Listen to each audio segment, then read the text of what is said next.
soit harmonieuse dans la totalité.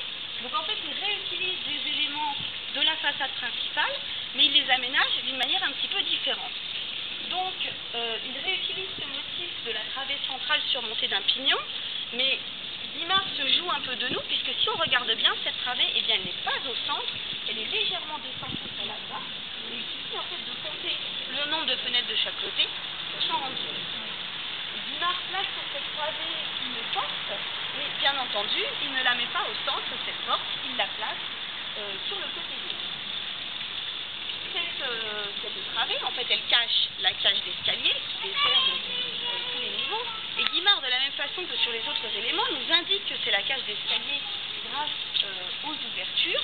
En effet, la pente des fenêtres correspond en fait à la pente de l'escalier à l'intérieur. Et puis la forme plus arrondie sur le dessus donne un petit peu l'idée d'élévation jusqu'au dernier niveau.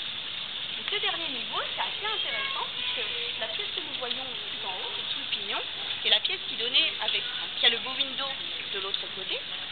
Cette pièce fait 4,50 m de hauteur sous plafond, très, très vaste espace, qui sur les plans originels était noté comme le salon de musique. On se doute bien que cette pièce a été dédiée à la musique à cause de l'acoustique. Et on peut voir un petit peu là le motif de stuc que je vous avais souligné sous le balcon de la façade principale, on l'aperçoit un petit peu sur cette pièce.